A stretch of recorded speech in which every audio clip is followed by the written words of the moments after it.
وصفة لذيذة هنعملها والكل هيحبها جدا، وهي الكفتة المشوية مع الخضار المشوي في الفرن. عايزة اقول لكم انها طعمها تحفة جدا. هنجهز عندي كمان معاها مكرونة بالبشاميل الخفيف. تنفع للأسرة كلها وتنفع للعامل ده. يلا نشوف الفيديو مع بعض، بس ما تنسوش الاشتراك في القناة واللايك والشير لو عجبكم الفيديو. عندي حوالي 500 جرام من اللحمة المفرومة، بيضة، ملح وفلفل، بهارات لحمة أو بهارات كفتة، نقلل شوية البهارات، كمان بصلاية كبيرة مفرومة ومتشال منها العصير بتاعها. ببتدي أعجنها كويس، وبعد كده بحطها في التلاجة شوية. هجهز عندي بقى الخضار، حوالي 3 كوسات أو 4 كوسات، طبعا الكمية اللي انتوا تحبوها، احنا عملنا كمية كده مش كتير. ببتدي احط عندي كمان جزر. ممكن تحط اي خضار احنا بنحبه. حطيت بصل، ممكن تحطوا كمان فلفل الوان. بحط معلقه كبيره من زيت الزيتون، ما كترش برضو الزيوت الصحيه، حتى لو الزيوت الصحيه ما كترهاش لان سعراتها بتبقى عاليه. احط كمان رشه من الملح ورشه من الفلفل، وببتدي اقلبهم على نار متوسطه او هاديه، وممكن اغطيهم شويه حوالي 5 دقايق بس او 10 دقايق، ياخدوا كده ربع تسوية او تلت تسوية. هجهز عندي بقى الكفتة وهصبحها على عصافيات الشيش طاووق زي ما انتوا شايفينها كده، او عصايات الكفتة. وببتدي اصبحها كده، ببل ايديا بعصير البصل اللي انا خدته من البصل اللي كان معصور اللي حطيته على الكفتة، وببتدي احطه على وش الصينية بالشكل ده. ببتدي اعمل كل الكمية. زي ما انتم شايفين، سهلة وبسيطة ومش بتاخد وقت، وطعمها خطير بجد، هتعجبكم جدا وهتبهر الجميع. وبعد كده بقى بجيب عندي اي سكينة او اي عصاية الشيش طاووق، بعمل زي تقطيعات كده كأنها معمولة على السيخ، بتبقى شكلها حلو ولذيذة.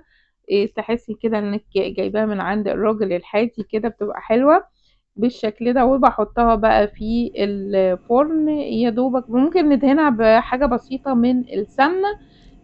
برضو بتديها لون كده. حابين تدهنوها برضو بمعلقة صغيرة من الكاتشب مع معلقة سمنة ممكن برضو، بس انا حبيت انها تكون صحية خالص عشان الكاتشب ساعات بيبقى عنده عليه سكر كده. فانا يا دوبك دهنتها بحاجة بسيطة من السمنة، يعني ما يجيش حتى نص معلقة من السمنة، حاجة بسيطة كده. حطيتها في الفرن تستوي، بتاخد حوالي تقريبا نص ساعة وتكون استوت. عندي بقى بجهز البشاميل الخفيف، عبارة عن كوباية ونص من اللبن، حطيت كمان نص كوباية من المية ودوبت فيها معلقة ونص من الدقيق، ما نكترش الدقيق، حاجة بسيطة خالص. وبنزل عليهم واللبن سخن وبقلبهم كده، وعندنا اجمل بشاميل صحي وطعمه خطير ومش تقيل، مفهوش سمنة، مفهوش زيوت، مفهوش دهون. بعد كده بجهز عندي طواجن صغيرة بحط فيها المكرونة، احط عليهم البشاميل، بحاول اقسمهم كده. المكرونة هنا ما كانش كتير، يعني احنا قلنا ان احنا عاملين حوالي 200 جرام من المكرونة، نص كيس مكرونة يعني. رشة صغيرة خالص من الجبنة الموزاريلا، وتكون لازم طبيعية، الجبنة الطبيعية ما فيهاش اي خطر، بس برضو ما نكترش منها لان سعراتها بتكون كتير. بعد كده بقى بحطها في الفرن، بتاخد حوالي برضو نص ساعة، وممكن نشغل عليها الشواية تحمر وشها.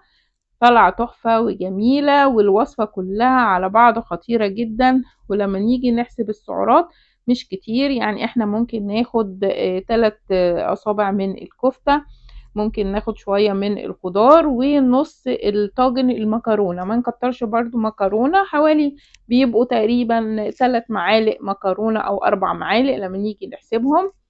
زي ما انتوا شايفين كده، انا جهزت الطبق بتاعي والدايت، والمكرونة اخدت النص المكرونة بالظبط تقريبا، يعني زي ما انتوا شايفين معلقتين او 3 معالق كبار مليانين.